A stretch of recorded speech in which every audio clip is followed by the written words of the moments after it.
How about now?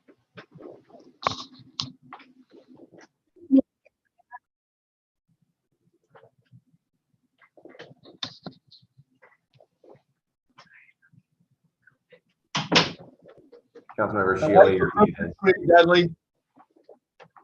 Oh, I'm sorry. I didn't realize I was muted. All right. Thank you.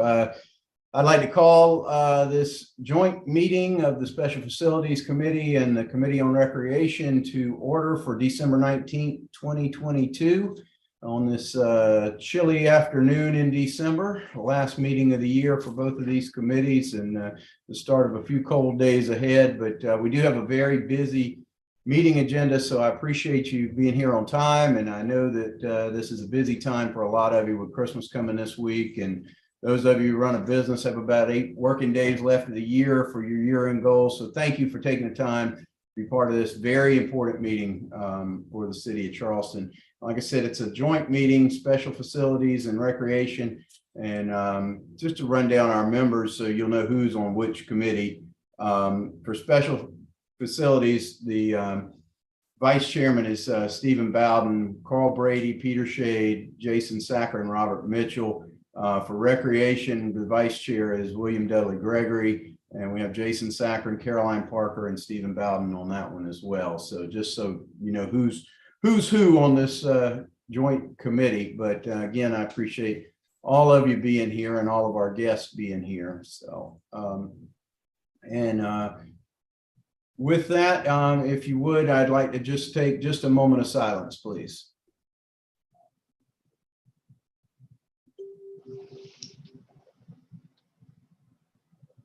Amen. Thank you. Can I get a motion to approve? This is for the Recreation Committee. Approve the minutes from November 14th, 2022, please. So moved, Mr. Chairman. I have a motion to approve. Can I get a second from a Recreation Committee member, please? Well, I'll second it. All in favor of approving the minutes, please say aye. Aye. Any opposed? The minutes have been approved. So I want to call on Matt Froelich now.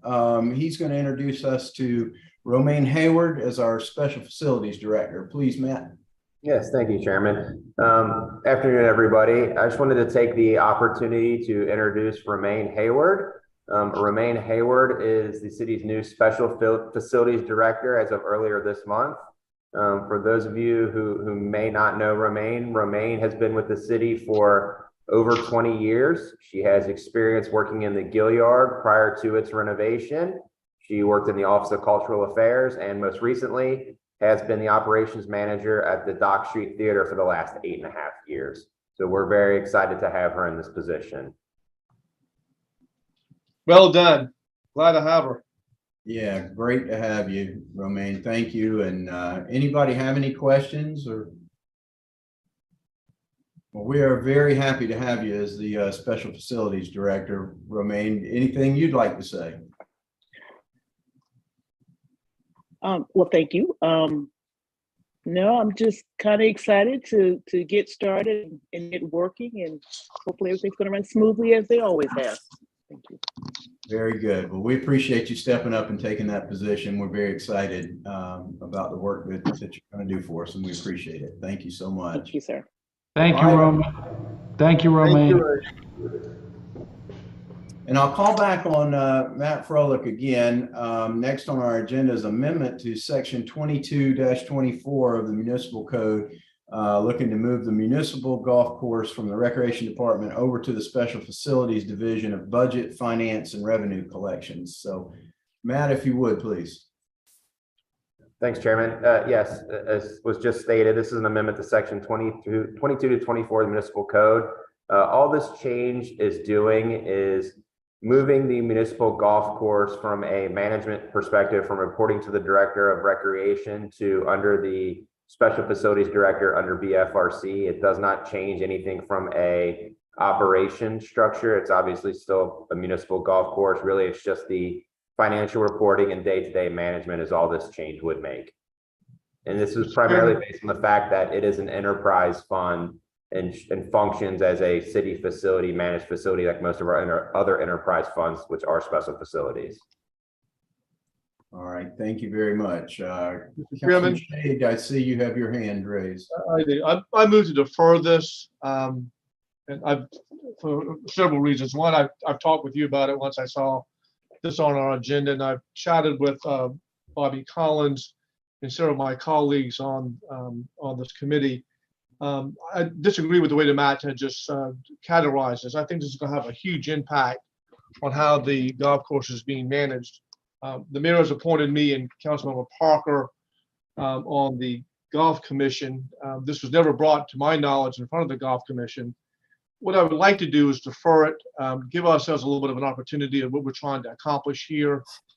This may be the best thing since sliced bread of moving it into the finance department. I'm not sure. I've got my skepticism on it. This is a recreation facility for the citizens of our community. And I think I understand what the Friends of the Muni and other folks who've been pushing this want to try to accomplish. But I think probably before we get this to this joint committee to decide to move it from recreation to the budget of finance and revenue, some other discussion needs to be had amongst the folks who are involved in doing this. So I'd like the opportunity to do that. If we could move, I'd move it to defer until we can have that meeting set up. Mr. Chairman, I second that motion. That motion rather. That's a song, Councilmember Gregory. I know. We're all getting into the Christmas spirit a little early. Okay. Can we write a song with that? No. There is a song. You know what, you can play the piano, Mr. Mayor? I don't know if we could put the music and lyrics together with us. All right, so there is a motion to defer on the floor and it was seconded by Councilman Gregory. So that is on the floor. Any further discussion? Mr. Mayor. Well, thank you, Mr. Chairman, and I'm fine to support the motion just for further communication and talking about the objectives here. But I did want to make clear, even at this point, that can you hear me? Yeah, Councilman Mitchell. Councilman Mitchell. Thank you. There we go. Go ahead. He's on the Go phone. ahead, Mr. Mayor. Sorry. The recreation side of what we do at the Muni, at the golf course, be it First Tee or our youth programs, our intent is that there'll be no impact on any of that, and that Laurie would continue her role from a recreation point of view. This is more about the business management side of things,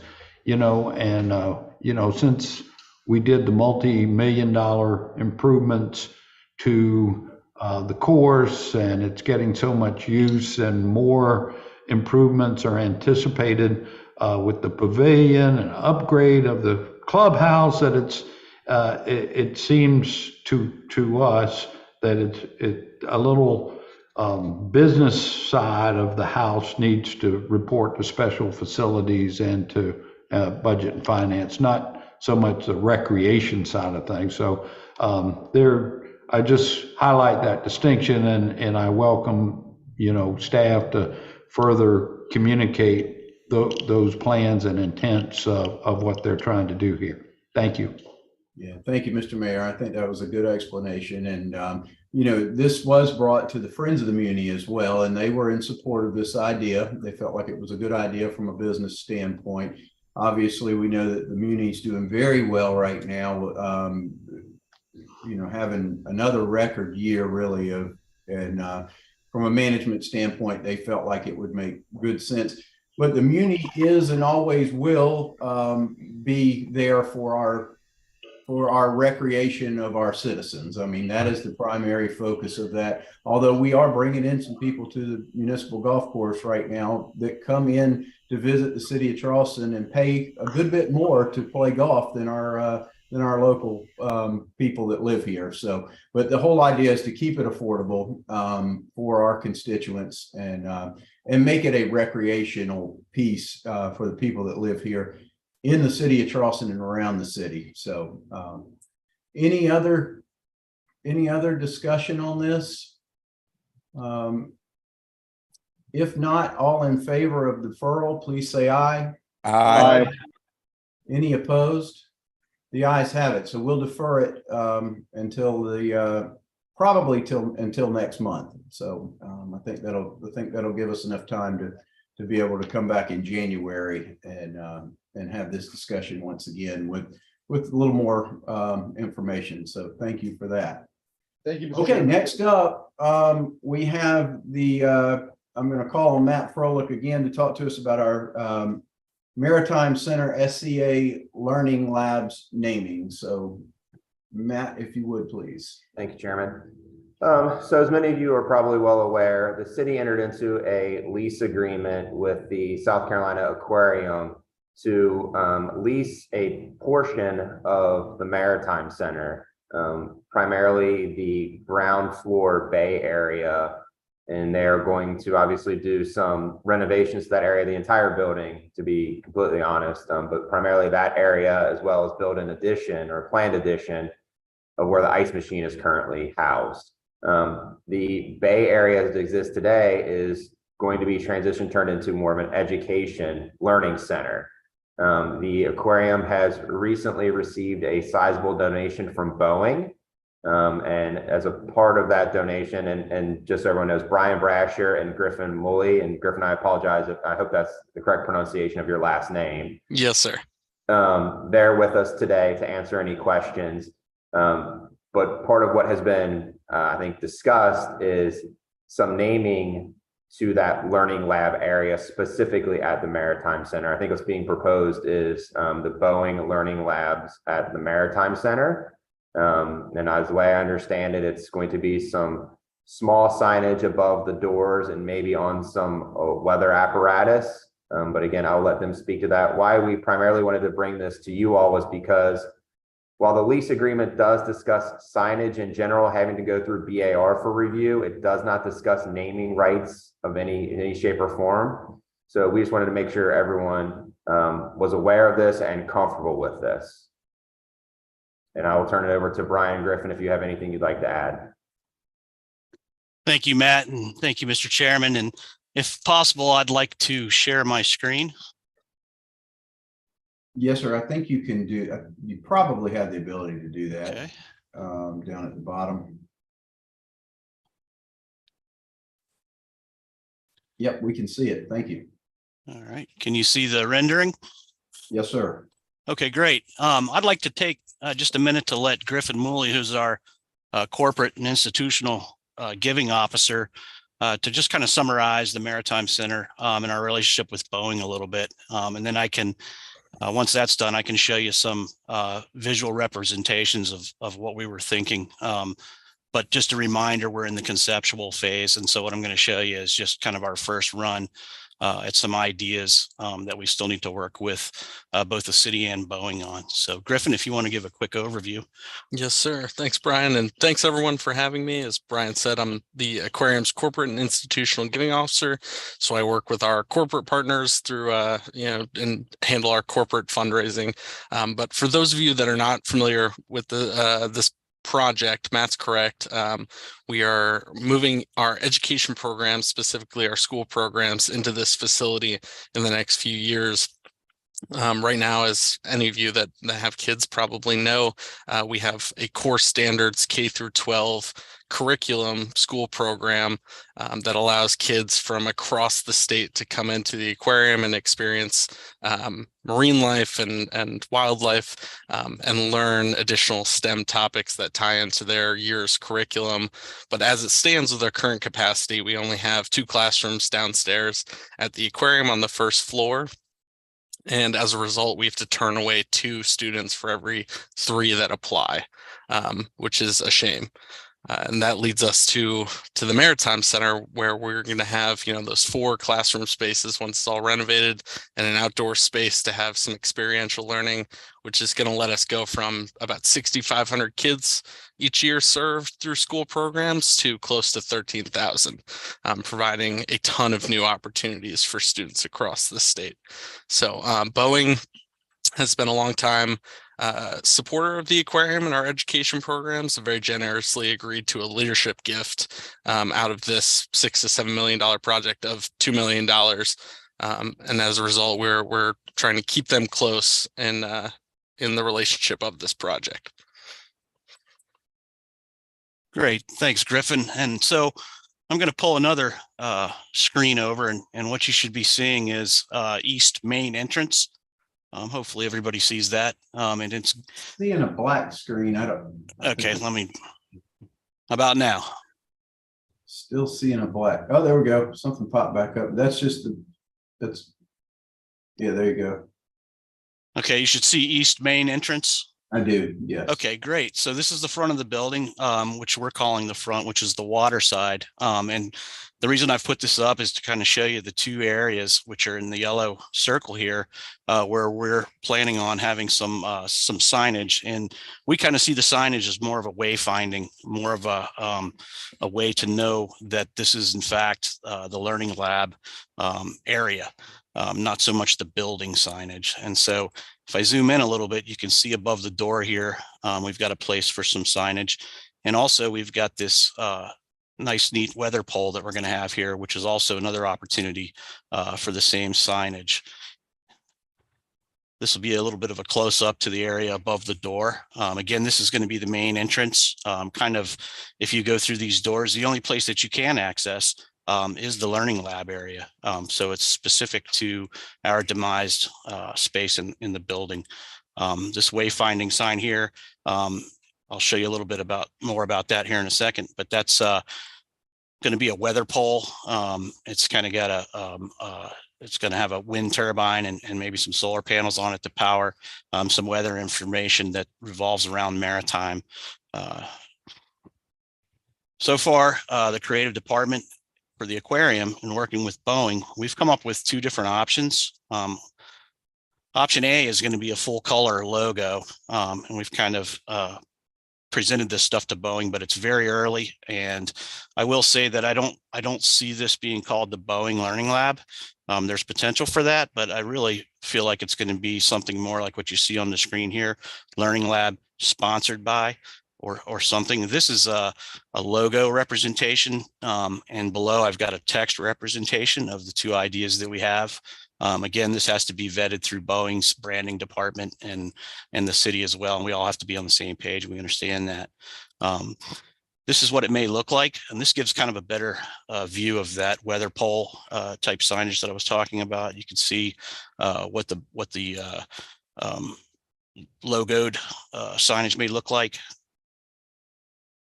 And again, if we were to go with just the area above this door in the front of the building, you can see if we were to place maybe some sort of sponsored by Boeing logo underneath it, what it may look like.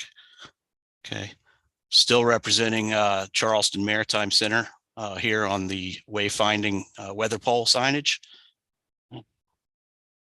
And then option A for the rear of the building, where we have a back door, which is similar to the front door, but would have something above that as well, just indicating that that's the learning lab entrance. Also thinking about these waves, if you're familiar with the aquarium and the stainless steel waves that we have on the outside of the building from original construction, kind of the same as the waves that are on the parking garage, except they're embossed in the concrete. We're considering thinking about some sort of stainless steel waves of our new logo, potentially up in the corner of that addition. As I scroll down, this would be more of what a text version would look like. Again, Learning Lab sponsored by the Boeing company, and what that may look like on the wayfinding weather station. You can see we have it right here, as well as South Carolina Aquarium showing, again, Charleston Maritime Center being the main signage. And what that may look like on the entrance to the building, at least to our portion of it. Again, the back door. And so really, we're just looking to name our space more than anything, not rename the building. We want to preserve that. We really feel strongly about the history of the Maritime Center. We want to make sure that stays, and we want to pull as much theming as we can in around the maritime industry into our design and protecting the integrity of the architecture of the building. So, and that's kind of where we're at. And I'm open to questions. I can answer those as best as I can.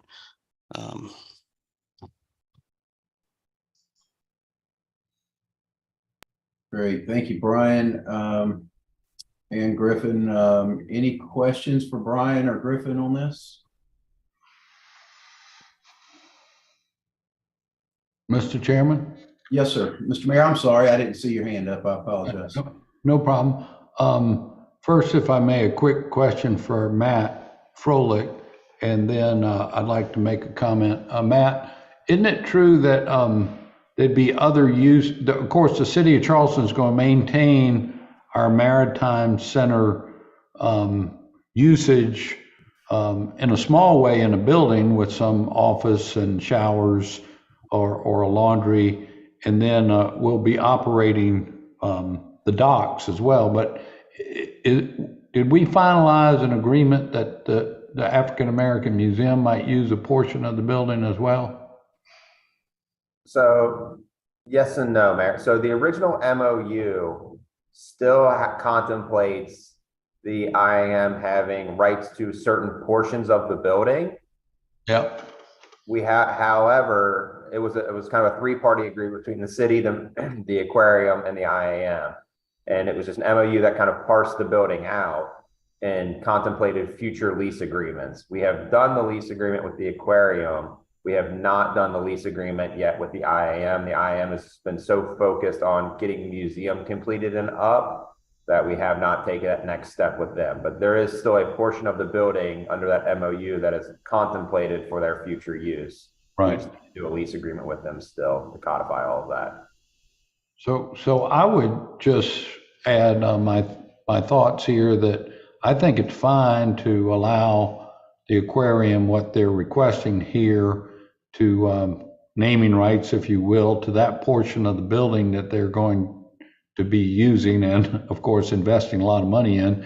But I would suggest, and maybe Brian Griffin, y'all can help kind of lead this effort, is that you mentioned the word wayfinding, is to help us design a package that would include not just your space, but the other uses of the facility, so that, you know, the docks are pretty obvious distinction, but, you know, there might be a cafe, I think, on the end of the building. Maybe the African American Museum has a little use. There's a City of Charleston office associated with Maritime Center, so that we have a coordinated signage package, you know, between the different users, still all under the umbrella of the City of Charleston Maritime Center. Does that make sense? Yes, sir, Mr. Mayor, it absolutely makes sense. And I think that's a great idea. We, you know, obviously we want to make sure that those boaters looking for the laundry or the shower facilities that are located through a different door know which door that is. That's right. So I think the theme, we've got a creative team here that can do well with the theme, and I agree 100%. So. That would be great if y'all would help us with that. And unless this committee or council has any objection, you know, I think when you come back to us, you really will just need to go to our design review committee, you know, to get approval for that. Okay, very good. So we don't need to have any type of vote out of this committee on this today. Is that correct? Or do we, Matt or Mayor? I mean, technically speaking, I guess is a good question for legal. I mean, the lease agreement allows for signage. It doesn't necessarily say naming rights. I guess it's a question of how we want to view this. And if we want to view this as naming rights and it doesn't exist in the lease agreement, then maybe action needs to be taken. I don't know, Julia, thoughts? I'd be glad to make a motion. I know there was one instance on another city property where some naming rights got done, and we kind of found out about it after the fact. So I'm glad they came to us to ask our permission. If it helps, I'll make a motion to approve the South Carolina Aquarium to be able to include the name of their sponsor, the Boeing Company, on their premises, their lease premises at the Maritime Center. Second. All right, we have a motion to approve that and a second. Any further discussion? If not, all in favor, please say aye. Aye. Any Aye. opposed? Okay, the ayes have it. And so that's a unanimous aye out of both committees, I believe. So thank you for that. I appreciate it. Anything else with Learning Labs before we move forward? Well, Brian and Griffin, thank you very much for taking some time with us today, and we appreciate it and appreciate all that you do, and certainly appreciate Boeing and this generous donation that they've given us. It's very nice to have a great company partnership. So thank you very, very much for that. And thank you very much for your time. Thank you, committee. You guys have a wonderful holiday season here. Thank you all. Enjoy the holiday. Thank All right. you. Thank you. All right, so up next, we have a presentation on the Bradham Road Park property. Patrick Moore with the Open Space Institute's with us. I know that Councilman Gregory and I have both been out there, and I know that Councilman Appel, if he hasn't been out there, he knows everything about it, but I think he's been out there as well, and he's joining us. It's a beautiful piece of property, but I won't take Patrick's thunder. He's got a nice presentation to show us, and we look forward to hearing from you, Patrick. Thank you. Thank you, Mr. Chairman, and good afternoon, everyone. I appreciate your collective time this afternoon. My name is Patrick Moore. I'm a senior project manager for the Open Space Institute, here to discuss an exciting opportunity to expand James Island County Park by 25 acres. Before I get into the details of the transaction, I just want to really briefly touch on who the Open Space Institute is. Some of you know about us, and some of you probably don't. For those of you who don't, we are the fee simple public land people. We are a land trust, but unlike the other land trusts that you're probably familiar with, we do not hold conservation easements in South Carolina. We buy land and we make it public. We use every available pot of public money, local, state, and federal, to get that land into the appropriate jurisdiction, whether it be a county park, state DNR, or a national park. You can see the green dots on the map are closed projects. The blue dots are open projects for a total of about 60,000 acres over the last 7 years. And because this is what we do all day, we frequently hear from sellers and landowners who think that their land would make a good addition to the public realm. And sometimes it does, and sometimes it doesn't. And we're excited that this one does, in our humble opinion, and we hope you agree. Just last week, Charleston County Parks and Recreation Commission voted to accept this tract as part of James Island County Park. Before that vote, this was known as the Bradham Tract, and that's because it is at the very end of Bradham Road, and the seller has Bradham in the name of the LLC. But now that it's been approved by the county, we're calling it the James Island County Park Addition Tract. In between this tract and the main body of the county park is Terra Brook neighborhood and one other privately owned parcel. So just getting everybody situated, I think everybody probably knows exactly what we're talking about. We'll move to the good old Charleston County website, tax map. 032 is what we're talking about here. The eastern side is where the dead end of Bradham Road comes, and the property begins. And right when you come onto the property, there's an open area of usable upland, and the eastern end of a large pond that runs the length of the property down to this flow control structure. The whole property was mined for usable sand for a road project decades ago.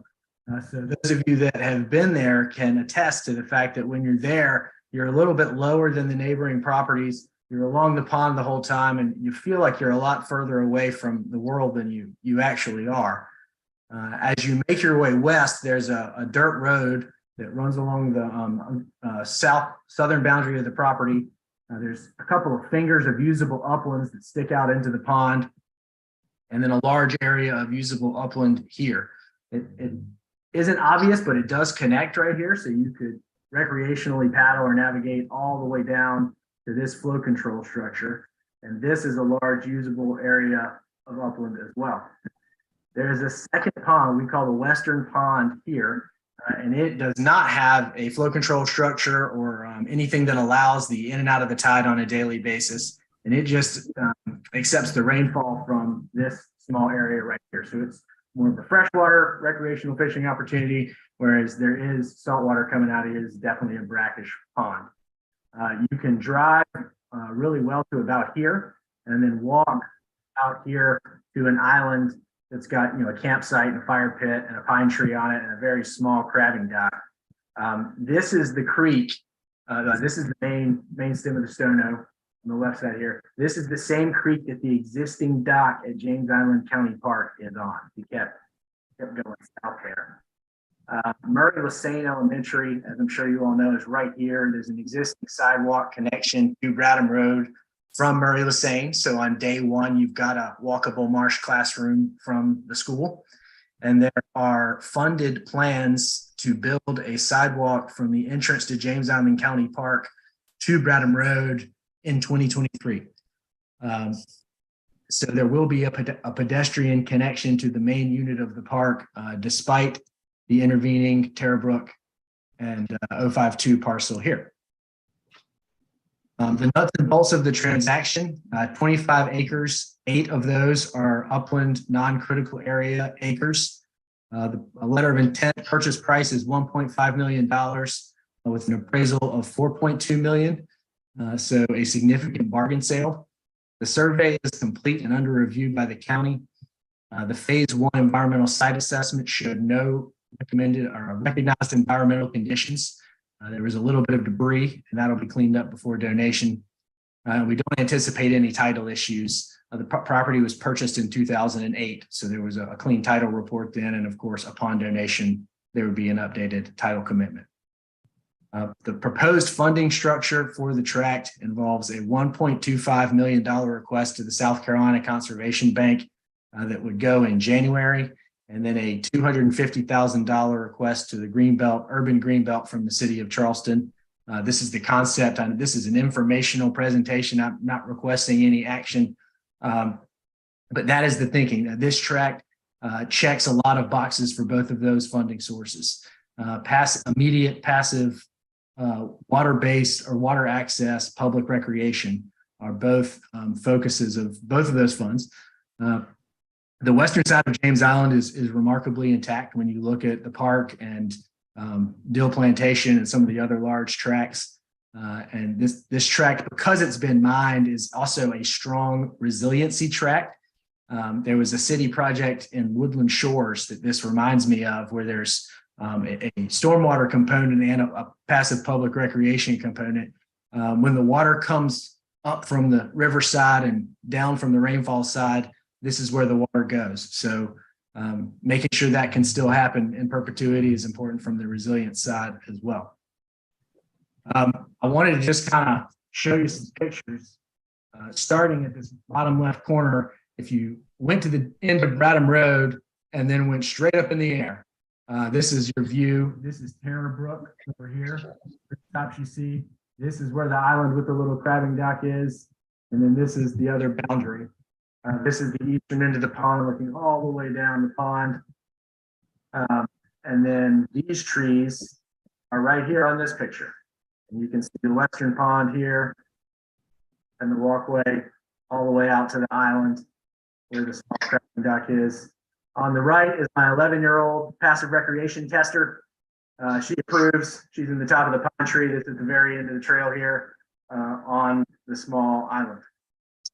So we think it's a property that will be utilized by City of Charleston residents a lot, and it'll be a great addition to James Island County Park. And would love to take any questions or hear any thoughts or feedback you may have. Thank you, Patrick. Any questions for Patrick Moore? Yes, Mr. Chairman. Yes, sir. Councilman Gregory. Right. As I've been out there and experienced it. I just think that it's a really great opportunity for us to make sure that we share the waterfront and the water with the residents of the area. And the expansion of the James Island Park with this addition would be phenomenal. And it will give the residents of James Island, particularly those in my district, much more access to the water, because I think there's some crabbing and fishing that you can do out there as well. So I really think this is one that the city really needs to support. Thank you, Mr. Chairman.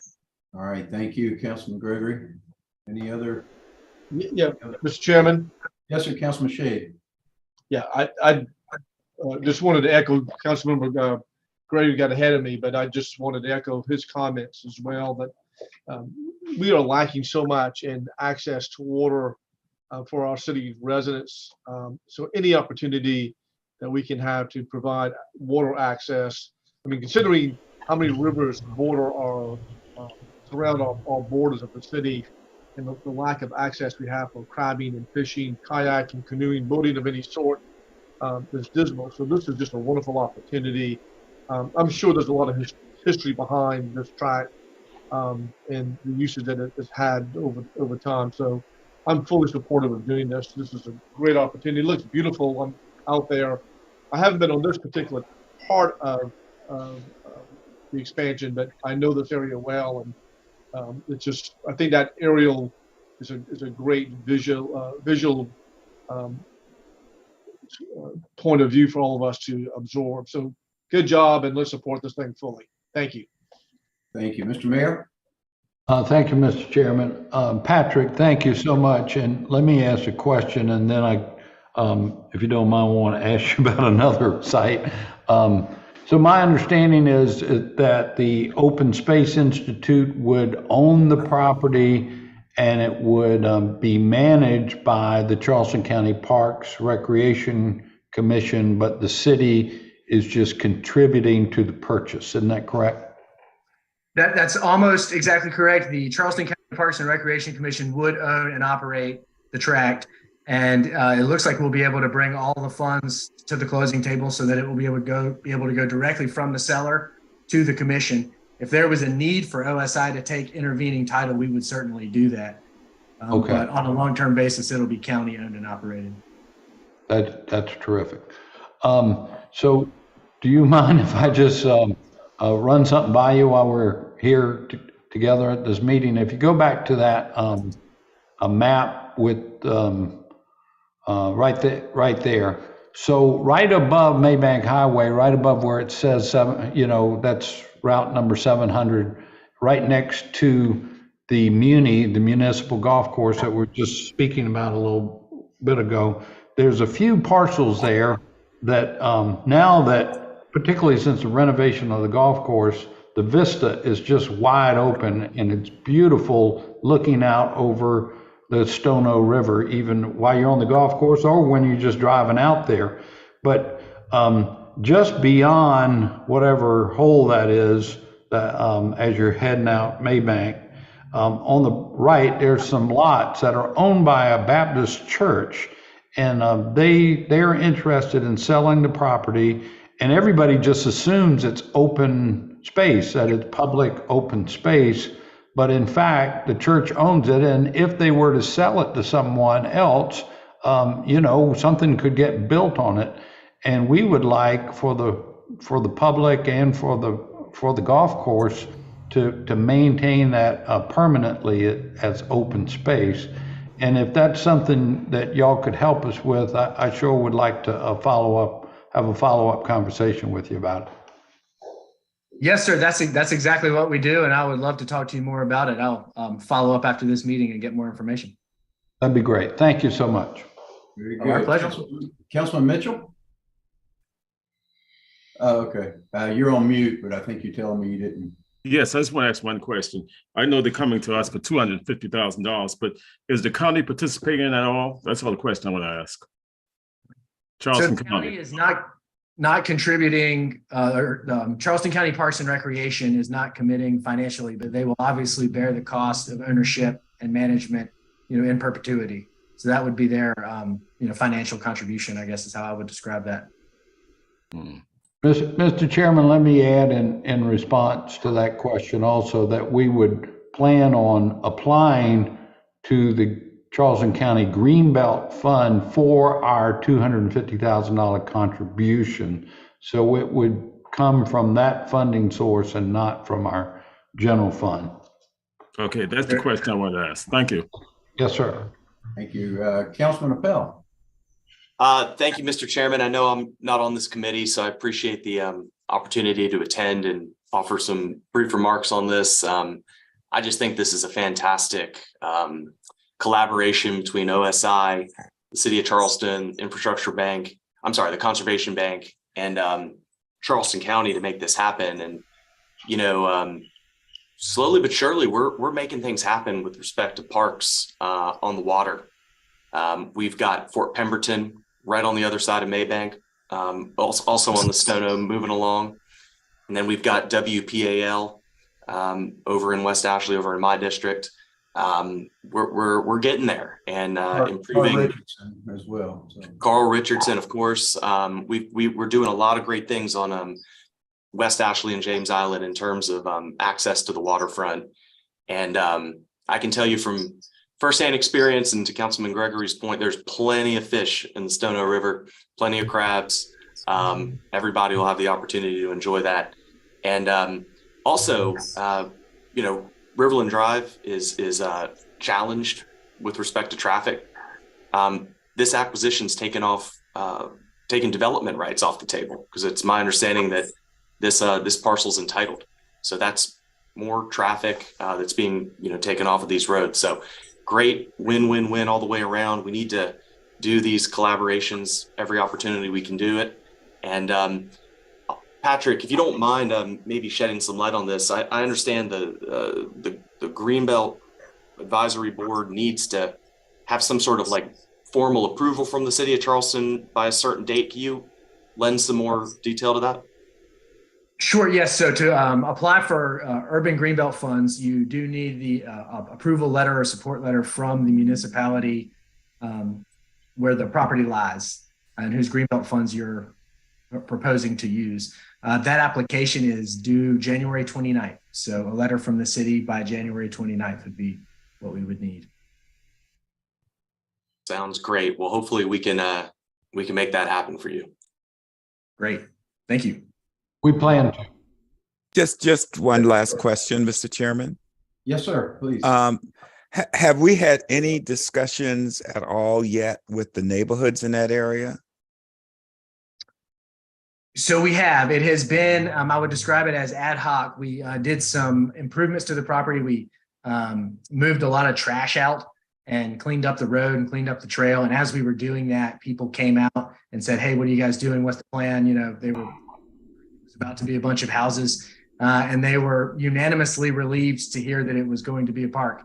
And I believe, I'm not personally on Facebook, but I believe there was a lot of discussion on the Terrabrook Facebook page and a lot of support expressed there. And everyone we've talked to is supportive. As part of the grant process, we send letters to all the adjacent landowners and take and pass up all feedback. So far, so good, all supportive, and everyone will be notified and all their feedback incorporated as part of the grant process. Thank you. Great. Yes, sir. Any other questions? I don't think we need to take action out of this committee. It may come before Councilman Appel's committee, maybe on the next meeting possibly. And I think action can be taken out of that committee, but I don't think we need anything out of here unless anybody else says we do. I don't believe we do. So, but thank you so much to Patrick Moore for coming and putting on a great presentation, and explaining this to us. And yeah, we look forward to moving on with this. So thank you, Patrick. Thank you all for your support. All right, very good.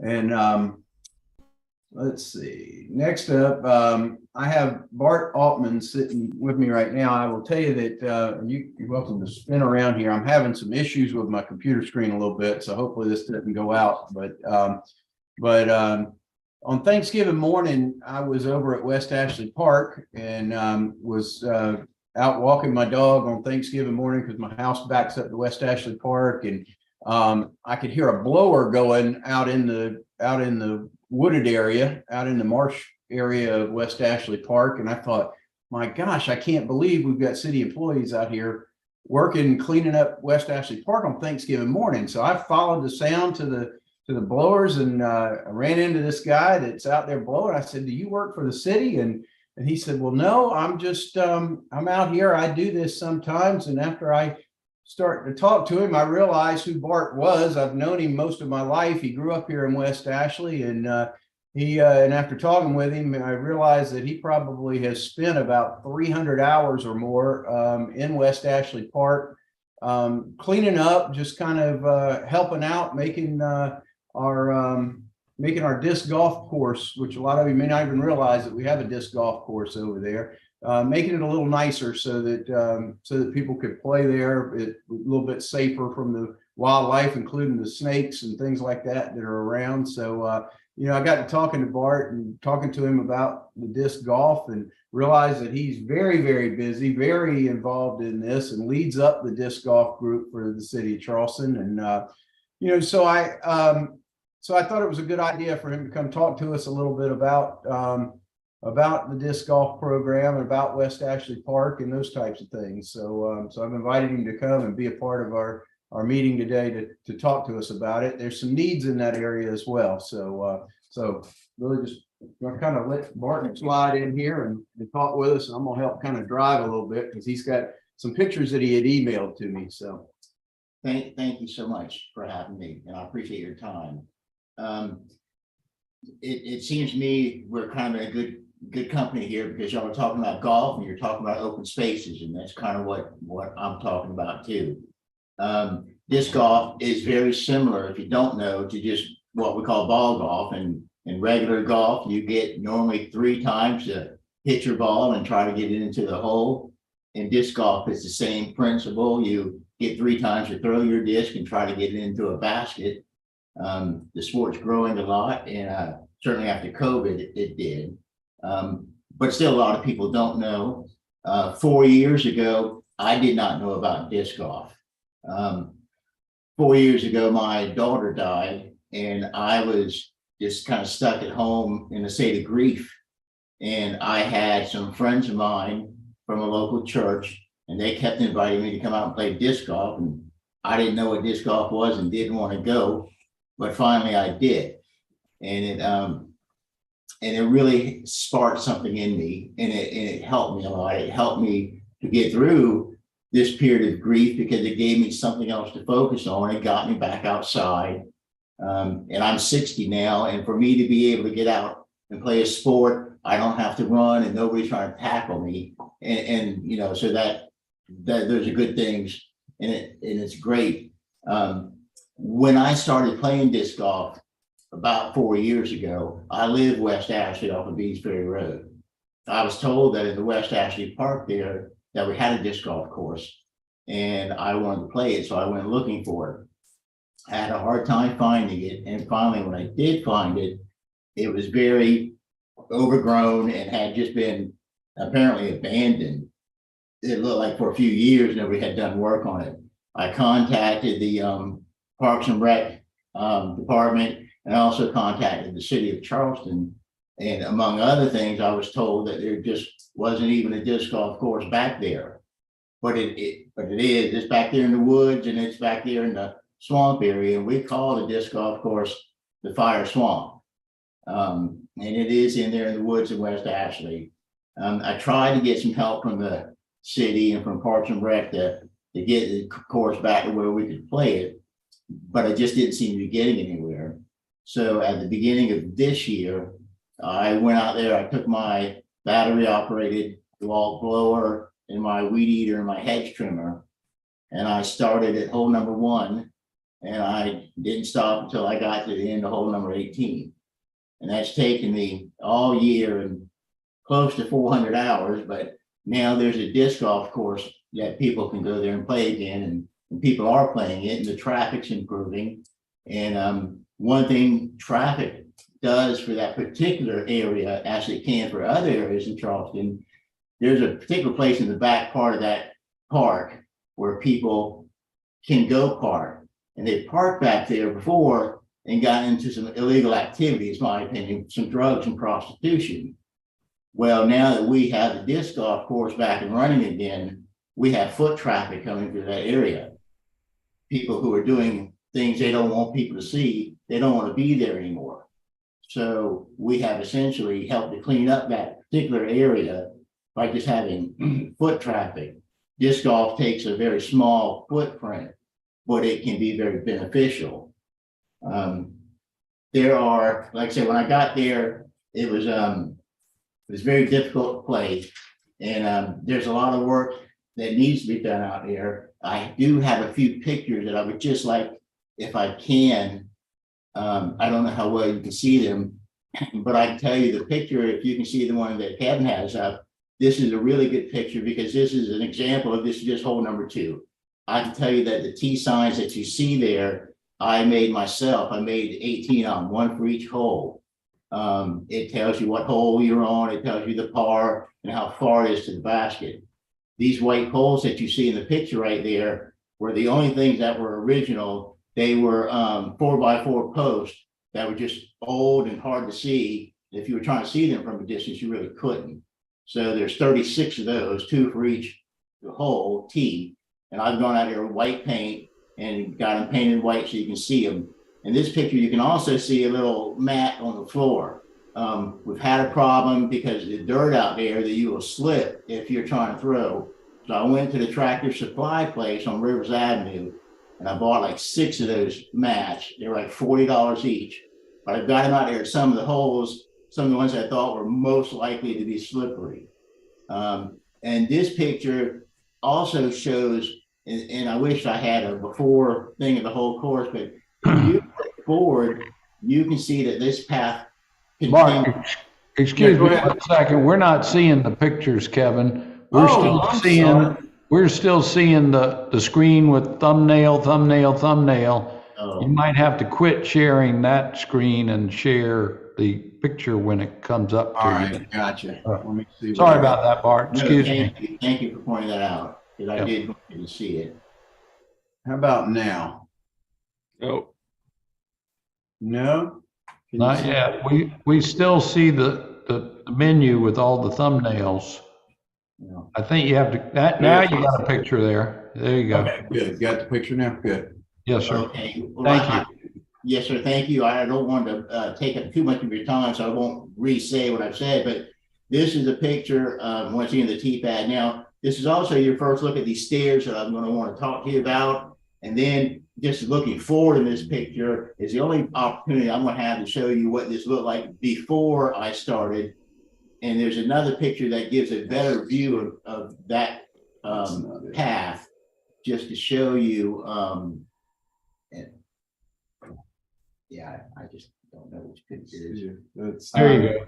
This is just our hole number 1. This just kind of shows you what the course is. I'll point out that red arrow sign on the left that he just showed you was the only sign we have on the course, and I wanted to point that out as well.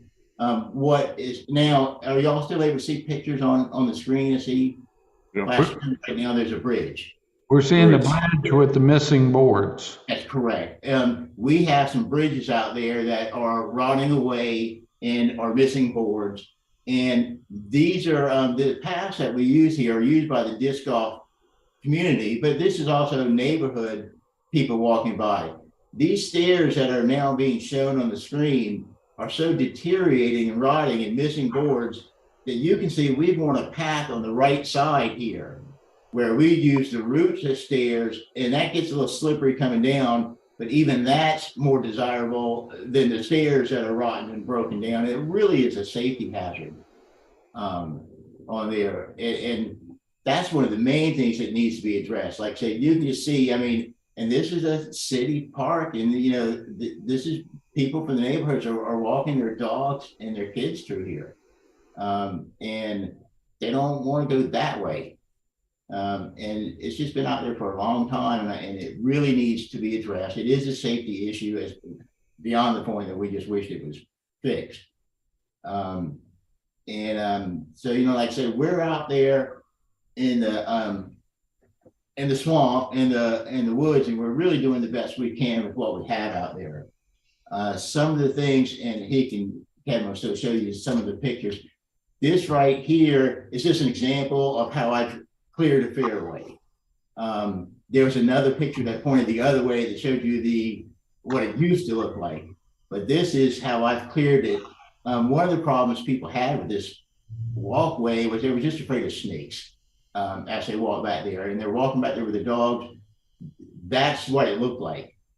That right there is what the whole course looked like from start to finish. You barely walk through there. You could not play disc golf or walk your dog really through there. And that's the only section that I haven't done because it veers off away from the course. But that's what I've been working with for the past year. And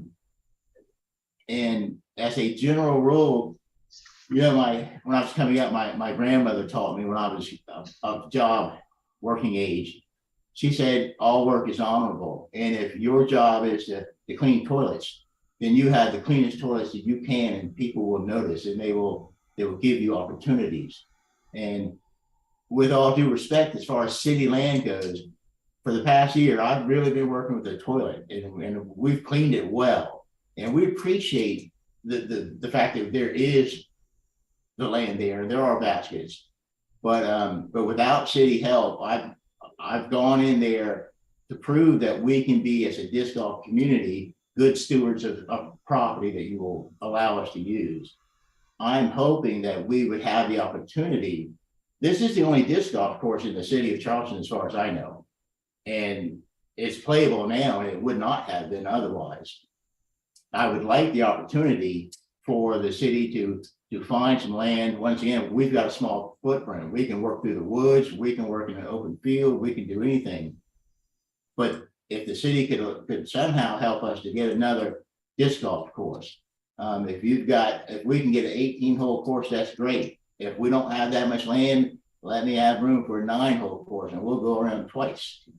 But we want, and like I said, that's hole number one. You can see the T signs I've made, the little T pads that I've bought and put down there. That's very typical of what it looks like. There used to be a disc golf course in the city, it's my understanding, at Hampton Park. I have seen on YouTube, there's a guy now who's the best in the world, and he played at the tournament at Hampton Park. The main question I get from Charleston disc golfers, this year I've been the president of Charleston Disc Golf, and people come to me and they say, what about Hampton Park? Why can't we get back into Hampton Park? I would love the opportunity. I have my own baskets to be able to set up a temporary course in Hampton Park just to do a tournament, perhaps, just so the city can kind of see what might happen, and we can get back out there and maybe see what it might take to get a disc golf course back out there. Even if it's 9 baskets, we go around twice. But I believe that the disc golf is growing. And I believe that the city right now is missing an opportunity. And the only course that you've got has not been dealt with. I would like to offer my services, if so desired, to just be like a liaison between the disc golf community and the city, just to try to do what I can to help us move forward, to help maintain the course we have, and perhaps move forward. Disc golfers are from children of 10 years old to 70. One of my friends I disc golf with is 75, and I can't beat him. So there's so much community opportunity here. We do kids clinics. We work with some of the older people. I mean, there's just a lot of opportunity I think the city is missing, and I wish the city could help me to help the city in making some progress on this. I think that's Lori. Do you have your hand raised? Thank you. I do, Councilmember Shealy. Thank you. So I wanted to say first, thank you for all the help that you've given as a citizen. The backbone of this city's Parks and Recreation departments have been always handled by volunteers and folks like you, sir. So thank you for giving of your time, and we all appreciate it. The disc golf course at West Ashley Park is through the woods. It's difficult to maintain, but you sure got it looking nice. So thank you for that. I can add that we do have a second disc golf course on Johns Island at the Johns Island Park.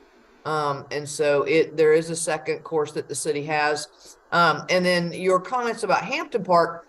So Hampton Park, in my understanding, has never had a permanent disc golf course, but we've hosted tournaments there before. The Innova company that has come in and put in a permit and run 3-day tournaments at Hampton Park. It's a great venue. It's beautiful. It's got lots of shade. It's just a great place to spend time in.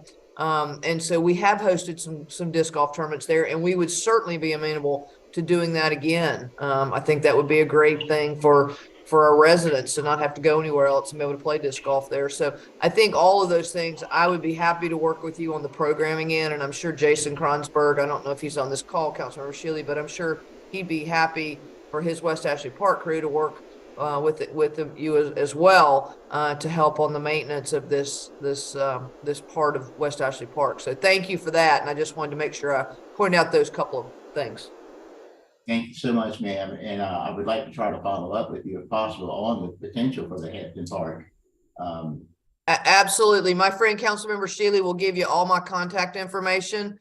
So when you leave his office, you'll know how to get me, and we can look at the calendar and see if there's some times that would work on the calendar around other special events that the city hosts at Hampton Park, and we can definitely work out something. I'd look forward to doing that with you. That'd be wonderful. Thank you so much. Very good. Councilmember Parker, I think you have your hand up.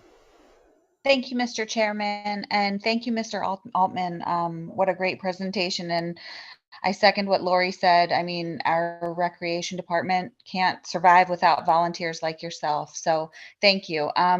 Lori, is it possible if Mr. Altman would like, could he be on the Recreation Commission? That's a great comment. Sure, we could certainly do that. Councilmember Shealy, could you get the contact information so I can forward that on? We've got a couple of empty seats, and that would be a great way for you to share with the other members of the committee who have some other activities that they enjoy, such as pickleball and swimming and things like that. But that would get disc golf out there on that forefront as well. So that's a great idea. We can certainly look to add him. Wonderful. Yeah, we'll do that. Yeah, great suggestion, Councilmember Parker. Thank you. Councilman Shade. Thank you, Mr. Chairman. I just want to echo the comments that Mr. Moore is making about the growing popularity of this sport, and it certainly has. And so I'm embarrassed at the condition of this course. We need to do a better job in getting this thing cleaned up. So thank you for your work on doing that. I just want to let you know that we'll support you, and whatever we can do as a city to improve the existing course and expand this other courses around the city, you've got my support in doing that, sir. Thank you for bringing that to our attention. Thank you, sir. Thank you so much. All right. Anyone else? Yeah, Councilmember Gregory. Yes, sir. Yeah, Mr. Chairman, is there anything, and this is directed to the mayor and our Jason, is there anything that we could do to compensate some of the cost, especially some of the purchases that were made? So if you give me a minute, I'd like to respond a little bit. Everybody knows that we're struggling to keep our parks clean and well maintained. I was not aware of these conditions. I've checked the work order logs as we were all speaking. We do not have one request for work order repairs in this location. I'm going to have my staff go out, survey the course. It is in a wetland. It is in a very dark, kind of wet area that floods frequently whenever we get that Church Creek Basin overflowing. Again, we don't have any work order requests, and my apologies to you that if you say you had contacted anybody in the city, we're not aware of that. My staff needs to do a better job walking the disc golf course. And again, we will create work orders to have any of the footbridges and steps repaired. Again, not in our work order request right now. And as you all know, we're about 30 to 40% down in staffing. Our construction crew is less than 50% staffed. And we're building new parks every year, 3 new parks opening this year, and we have a hard time keeping up. And it's quite obvious that this disc golf course, which is through a wetland, it's hard to keep up with the staffing that we have, but we will get most of these issues addressed. Thank you, Jason. Appreciate it. Mayor Tecklenburg, you have your hand up.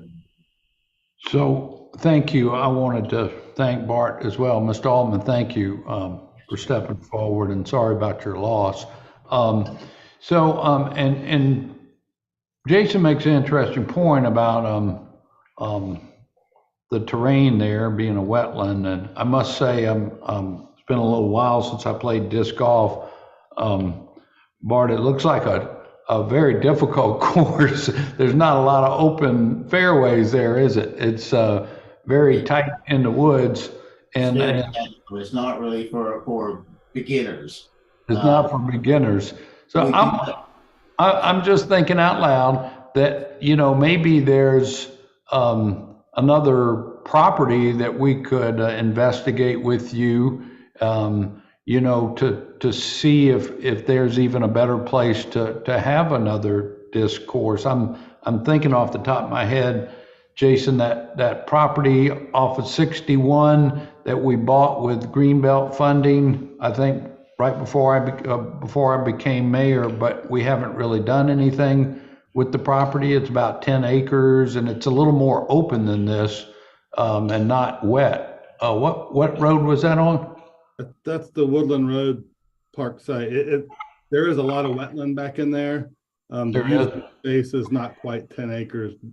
So yeah, you need a lot of territory for disc golf, and per your comment just now, this location is very tight. It's not a beginner course. It traverses the old dikes and water structures that were part of the Church Creek Basin way back when. So yes, it's a very hard course. Just curious, out of any institutional knowledge here, know when this was put in? It looks like it truly was forgotten. Well, it's not forgotten. It's about staffing. Yeah. And being able to get back in there and access this. Every time we get a storm, the trees in there, a lot of trees come down, a lot of snakes in there. Yeah. Or you know about when it was first put in? It was constructed with the park. Oh, it was? Yeah. It was when West Ashley Park was, I think it was with the park when it first came on board with the soccer fields and all that. Yeah, I got you. All right. Well, Mr. Mayor. It's been identified in the Parks and Rec master plan, and this is simply funding and staffing. Gotcha. Mr. Mayor and Jason, I go back to my original question.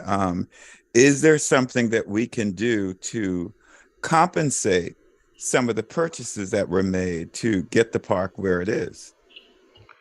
Because it sounds like it could be substantial. I couldn't answer that. If we had work order requests, we probably could have handled some of that stuff. Okay. But I don't know if there's a way to reimburse the citizen for.